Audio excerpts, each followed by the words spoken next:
to share an experience we had the past few days, well, actually this past week, in regards to my daughter starting the new school year. We're on East Coast schedule time, so we started 2 weeks ago when everyone else started in August. And what I had noticed was that my daughter began stimming, vocal stimming, periodically. And it started the first week of school, just very little. But then I took notice that it was happening throughout the day and the night. So there was something going on. And so, I always advise parents to evaluate their child when they begin something new or restart something up again, like a lesson, a music lesson, or a sport, or they're attending a different class somewhere. So I did that. I basically observed my daughter doing some homework and the amount of homework, and then I started journaling, as I always recommend parents do. And in the midst of my journaling, I realized that it was becoming a challenge for my daughter to implement typing. As a third grader, we don't expect them to type fluently, but it began to show that typing her answers, because of her new curriculum requires her to type her answers, was becoming a challenge for her. Now, her symptoms of autism, or her challenges, are language and processing and communication, functional communication. And so processing and relaying information is a challenge for her. And she has improved, but having to add the eye and hand coordination and searching for the numbers and the letters and the commas and etc., via the keyboard, less than writing, became a challenge for her. It was not something she was used to. And so it was a mental challenge because it was mentally draining. It was a mental endurance that she had to develop in order to accomplish the work. So what I decided to do was to take a step back. Now, let me define what stimming is. My child does vocal stimulation, and vocal stimulation is basically her making sounds with her voice.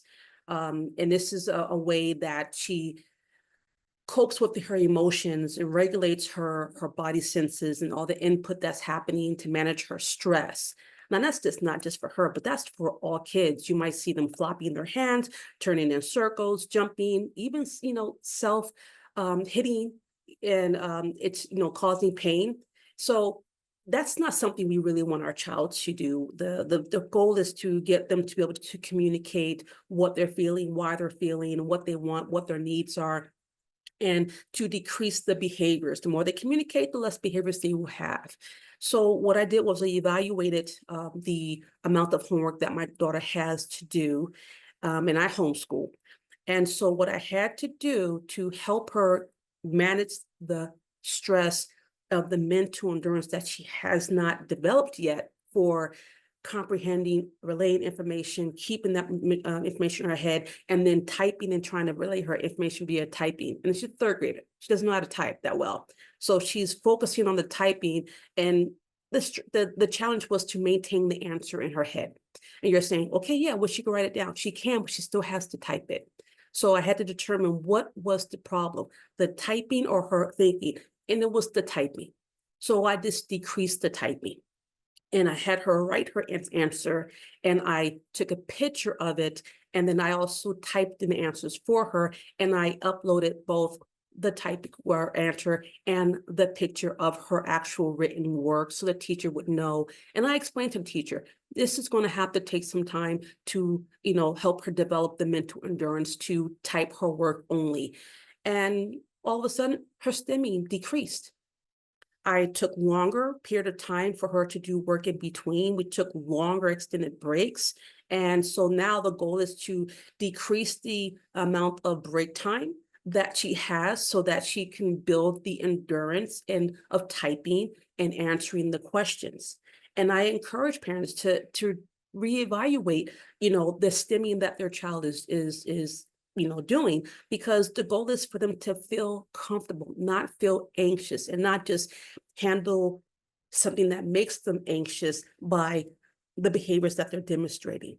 There's nothing wrong with the behaviors. I'm not saying it's wrong. I'm just saying that it's best to help them grow out of the behavior and increase their ability to adapt to situations and to communicate how they feel, what their needs are, so that when as they grow up, as they become young adults, that when they can learn to adapt on their own to circumstances that will be challenging, because we all face challenging situations as we became adults.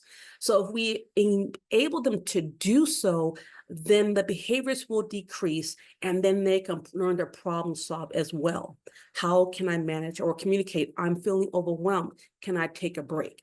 So I just wanted to share that with you because everyone has started school, and perhaps you've seen some behaviors in your child increase and you're trying to figure out what's going on. And this is another thing that I do. I communicate with my ABA team. And I call them my team because they work for me, because I'm the parent and I have a plan for my daughter. So what I did was, not only did I write an email to the teacher, who is her homeroom teacher, who collects her homework and grades her homework, I also communicated to her ABA team and her speech pathologist, so that we're all on the same page and we understand what is going on when she's actually exerting some behaviors that is not common or something that she would usually do. And where ABA comes in, they actually document that so that when she's doing her lessons at ABA, if they see her behaviors increase, they can look back into the record and say, well, she started school. Let's see if we can decrease the amount of mans that we have for her per hour, and then increase it until she adapts to the school, program, or actually the school work throughout the year. And same thing with speech. Communicate with my speech team to say, hey, she's exerting some stimming, and so she may feel a little bit antsy to sit there. So consider that, and let's come down a little bit on the man's request, and then increase gradually once again, all to support her to build endurance, mental endurance, that she's having to do for school. And once that occurs, then everything else can go back up to their standard of mans for ABA to mans within speech. So I hope that helps you. I'm sharing you my experience, and I hope that my experience can shed some light on particular behavior that your child is dealing with, okay? Have a great day, and I'll post another video very soon.